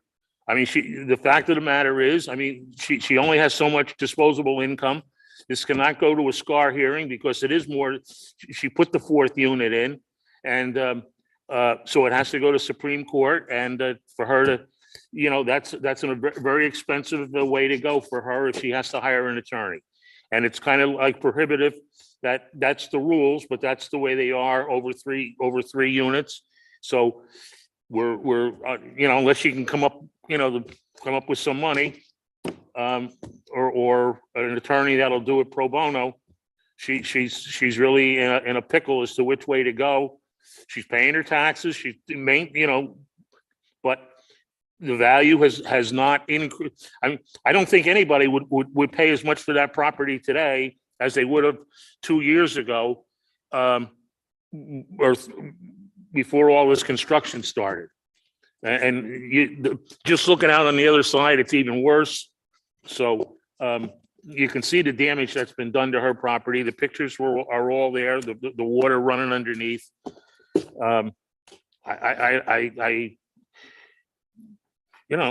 Has she filed an insurance claim?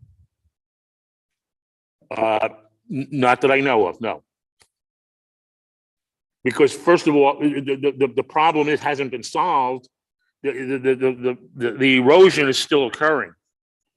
It's getting worse each year. So if she were to fix it today, it would be back in due course unless repairs were made, and some of the repairs would have to be made on somebody else's property. And I don't know who would be responsible, how she could get her insurance to repair somebody else's property. I don't know how you do that. It's not it's what the value is based on what's there. It's not because she hasn't filed an insurance claim. The fact is, this is the hand that she's been dealt, and based on what's there and the damages, this is what we believe the property is worth, that it hasn't increased in value. Now, hey, listen, if you guys, ladies, come in and say, well, it's worth 10% more than 142 or something, well, all right, but it's certainly not worth the number based on because of the extenuating circumstances. That's all for me. Thank you. What was that? He said he was. That's all for me. Thank you. Oh, okay, all right, well, Okay. Does anybody have any more questions? I gotta say, it's tough hearing in here. No, the Maybe echo it's is me, bad. but- The echo is bad and we're working on it. So. Does I'm not anybody, the- does anybody have any more questions about 42 Abeal? Okay, so we're going to move on now to 199 Wall. Is that correct? Yeah, whatever, direction you want to go in. Yeah, 199 Wall is fine. Okay, This property is owned by the same young lady. What she paid for it is what she paid for it. The fact of the matter is, she had a fire in it in November of 2020. The fire occurred at one end of the building and somehow it ended up at the other end of the building. Being an old fireman, it probably just got pushed down that way. It's probably a 200-year-old building. It's now condemned by the city. It has no utilities in it at all. The water has been shut off. I've submitted the fire report. I've submitted a number of pictures of the hazmat people in there, or at least dressed in hazmat outfits as they're removing the walls or whatever. I don't know if it's asbestos or not, but the walls that were there. So the building is down to the studs throughout at least half of the building. The windows are boarded up. You can see where the fire was, how the fire extended in the back. You can say it would be worth a lot of money if it was repaired. She hasn't been able. She had took her a long time to get the insurance settled because of a private mortgage that was held, and he was holding the insurance or on the insurance. And now the cost of repairing this has gone through the roof, if you know the price of lumber and everything. And to get a mechanic to do it is but the fact of the matter is, this building in its present condition, its present value, is nowhere near what it's being assessed for. And that's what, $375,000. And I mean, you can't punish her through an assessment because she hasn't got it fixed. you have, this is a value oriented thing, what the value is. She could, it's quite frankly, if I own that building, I might buy the land and tear it down and start over. But because the cost of fixing it might be with the foundation the way it is and everything might cost more than it's the improvements are worth. How many units are in the building? How many rental units? Does she have any equity in it? No, how many rental units are in 199 Wall? How many Oh, there's apartments? 9. There's 9. 9 total. Yes. How many were damaged by the fire? I'm going to say 1. Well, the fire went through the roof on the 3rd floor, so there's water damage. And if you look at the fire report, there's damage throughout the building, but it was basically in 2 or 3 of the units.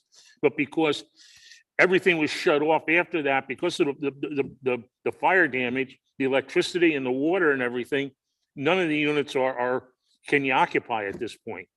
So there's currently no renters in this building. There's no one living in the building whatsoever. And it's it does get the commercial rate, so which is substantially more than a homestead rate. So, I mean, this is at some point something's going to bend and break. Do you have any appraisal data on the building done recently after the fire, or any insurance reports? The building or right now, value? the building is salvage value right now. A 200-year-old building is salvage value. What was the insurance payout? Sorry, Mr. Chairman. I can't tell you. The mortgage, I mean, it must have been enough for the mortgage. So, I mean, if she defaults the mortgage, the lender is going to take the money and have and still have a building that's unlivable, condemned by this city, and needs extensive extensive repairs. Has there been anybody in to try to put a value on what the repairs might be? I mean, we're just trying to understand how to figure this out. Do you understand? So do you have any more information about what? Well, damage what to I the did was I building looked is? at the land value and took half and worked off the land value, figuring that what it would cost to just tear the building down and start over. So the land, if you remove the building, is worth this much, and that's really it's like a salvage value. Now, we can sit here. I'm not going to say that the salvage value is more than 50,000 or something like that, but it's certainly not 375,000. It just doesn't, because you have a non-income producing parcel. Let's say $1,000 a unit. That's $9,000 a month. 9 times 12 is $100 and some $1,000 a year. There's no income coming in. You can't pay in a mortgage of 400,000, maybe more. So, and whatever the utilities, depending on how the utility banks were set up, you got to pay utility. You certainly have to pay the heat. It was a single unit heating system, or maybe 2 units, because the building might be kind of separated in the middle. But you don't have 9 separate heating units where the tenants would pay the heat unless you put them in. But all of these things require, granted the walls are open, but they require a substantial investment. Okay, And thank you're you. still dealing with a 200-year-old house. So, it's not like going into a brand new structure where everything is made to order. You got to do some work to make it work. Okay, Mr. Baker? Yeah, apologize for interrupting. Just to get some context with regard to valuation, this property was purchased in 2017 for $500,000, 500,000. We've had definite market increases year over year since 2017. What I was what I think we could try to get at is by asking, what the insurance payout was. We're just trying to determine what the damages are. I mean, a house may be required to be shut down by the city because maybe it doesn't have facilities that are needed to be habitable, but we don't know the extent of that cost. And if we did know the extent of that cost, we could then potentially reduce from that market value that cost. But without it, we're flying blind here. I do not believe that property, the apartments were, all the properties were damaged. All the apartments were damaged, excuse me. And quite frankly, I've known this property to be 7 units, not 9 units, and its assessed values based on 7 units. So I just think the information is lacking. This complaint, along with the prior complaint, is in Ulster County Supreme Court. That being said, this Board of Assessor Review has the right to act on this. That doesn't preclude it from acting, but I just think that the evaluation information presented today is lacking for the board to make a determination of value. All right, there is a fire report here. It mentions where the fire was, attic space of 199, a hose line was used in there. I mean, so I'm sure there was water damage throughout the Central Hudson cut the utility. That also the gas line was disconnected. I mean, so I think the fire report kind of covers a lot of the things that you mentioned or requested to a certain extent. Okay, and you're including the fire report, but the fire okay. report's right here. The only issue with the fire report is it doesn't really help us establish the value. That's what we're looking for. Do you know what I mean? The fire report, I got it from, the fire station over here. I don't know. What? But the fire department is not determining a market value for the property. Oh, no, but I mean, they're saying where the damage was and what kind of damage was, and that, as a result, the utilities had to be shut off, what have you. Exterior rear of the building, all dwellings of 199 sustained water damage. It's right here on paragraph. Well, they don't list the paragraphs. Apartment number 201 sustained significant water damage. Okay, if you include it, we will definitely take the evidence into consideration for that. Include it. Okay, thank you. Okay, do we have anything else for 199 Wall Street?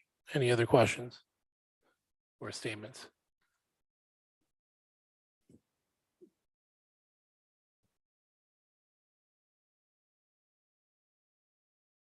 Yeah, I'm gonna go out on a limb here. If we take into account the insurance coverage as part of our decision, is it possible to get a copy of the declarations and the payouts? Since this was about 1.5 years ago, I assume it's pretty much salted out, I hope, with the insurance company. I would think she would have something. Okay. Are you requesting? I mean, I have to provide this stuff. I mean, are you requesting that? I'd like to see the declaration. Yeah, what we call the declaration pages, which is the coverages. Provided. And then I'll make every effort to get that to you by and just a summary in the next day or two. And then just a summary of the payouts from the claim. Yeah. Great to have.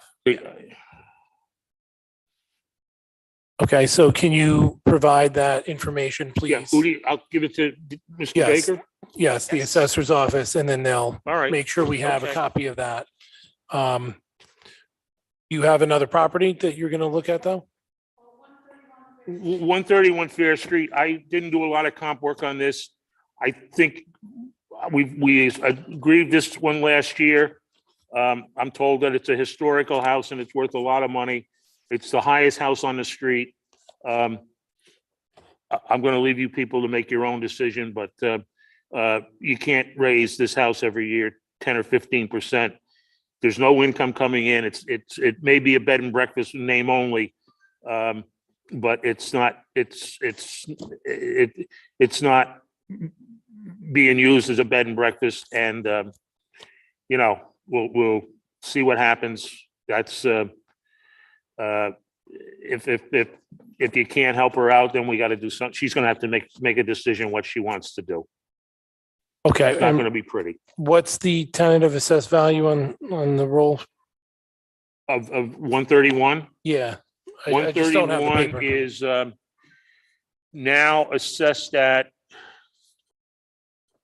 653,000, and I went back to the 2-year number of 305. Her taxes doubled 2-3 years ago. She missed the assessment date for whatever the reason in 2020. I think a lot of people missed a lot of things that year with the COVID. I think there was a reevaluation But I from the mean, stock you know, they area. just, you know, here again, they just doubled. She didn't do anywhere near 100% to make the assessment double that year. She missed the date. We were granted no relief last year, so she's going to give she's asking you because it went up another, whatever the across the board amount is. And she, you know, it's becoming cost prohibitive for her. And that's not the reason that you lower assessments, but at the same token, I think it went up too much 2 years ago, and some consideration should be given to that.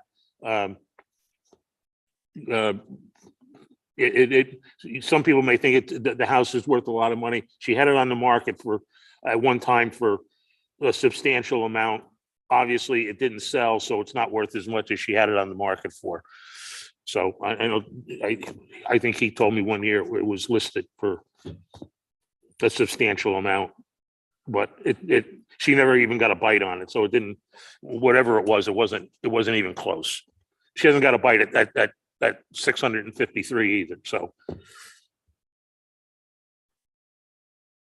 Okay, does anybody have any questions?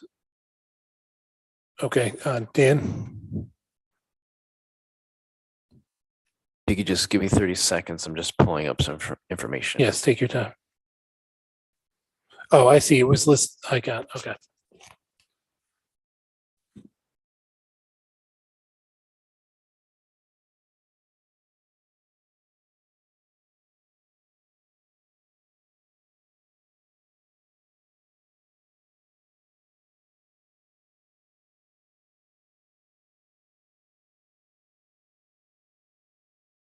Okay, thank you. So this property is assessed as a homestead. It's residential with commercial use. It pays the homestead rate. It's assessed at 457,500 and has a fair market value of 653,571, which is far below, you know, what it was listed for in prior years. Not that it matters in this hearing, but to give some context, the assessment was raised in 2020 when it was found out that there was extensive renovations done without a permit. It is quite a large structure. It's nearly 4,000 square foot above grade and 1,600 square foot finished below grade. 5 bedrooms, 6.5 baths, very good condition, built in 1885. And what I'm going to do here is attempt to share my screen so we can give the board a good idea as to the condition and quality of the house.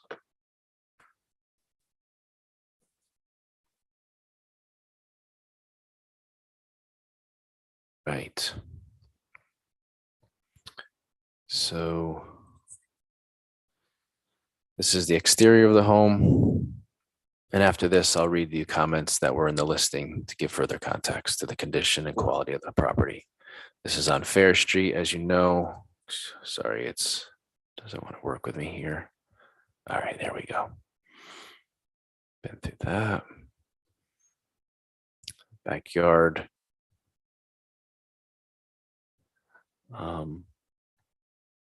Large foyer, multiple living spaces, historical features, which I'll explain in just a moment.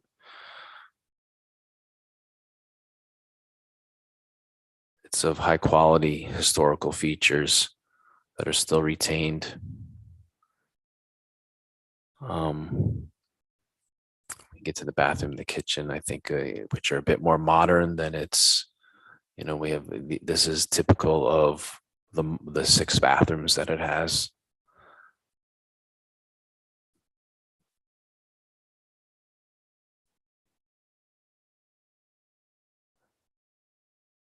So they are of decent and modern quality. I think this is the below grade space.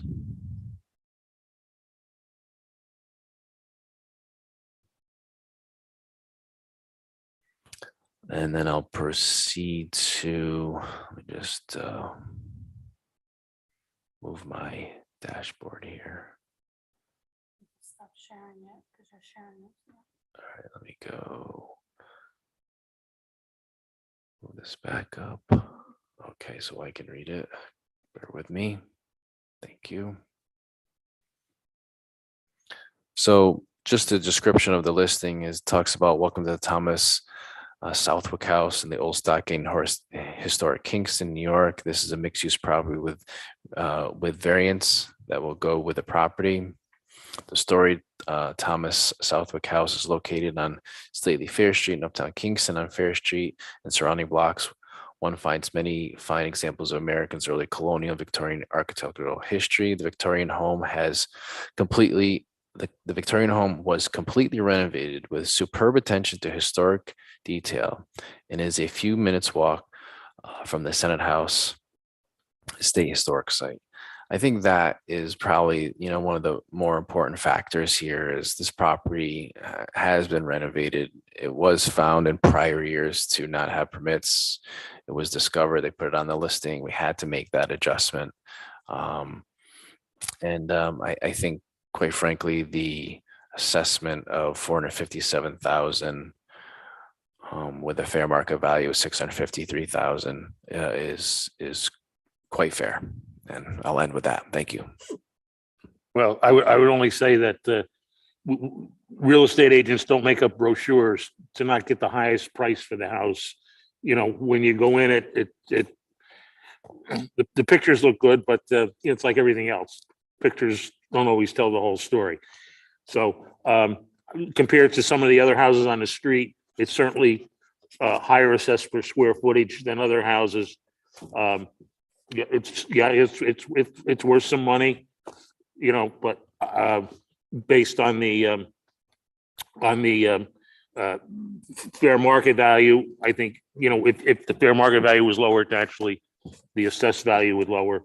So it should be in equitable with the other houses on the street, not more than the other houses on the street. But whatever you can do, I understand. Can I ask a question? Is this used as a bed and breakfast, you said, or? Well, it at one time it was a bed and breakfast. I know in 2020, she didn't have any customers at all because whatever you want to call them, because of the COVID. Whether she's had any this year or not in 2022, I can't tell you. She didn't have any in 2021 either, but COVID was still pretty predominant, at least through the first half of the year.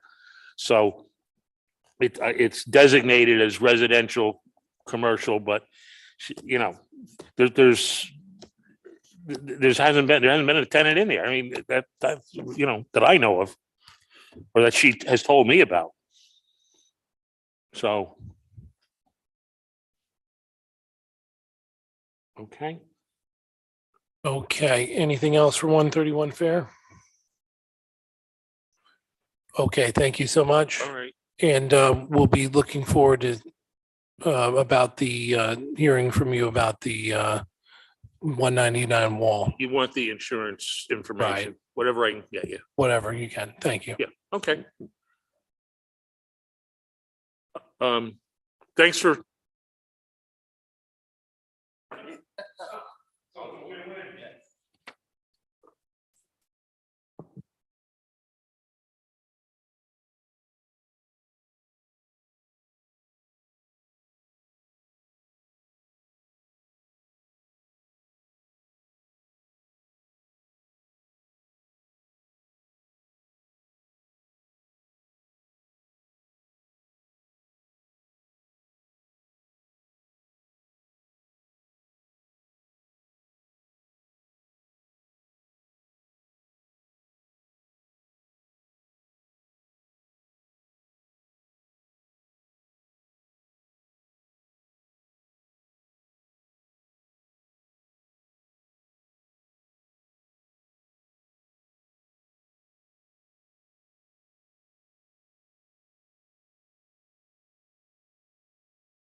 Okay, it's now 7 o'clock, sorry, 9 o'clock.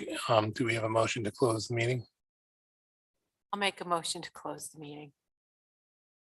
Second. Okay, the motion carries. This meeting of the Board of Assessment Review of the City of Kingston is now concluded.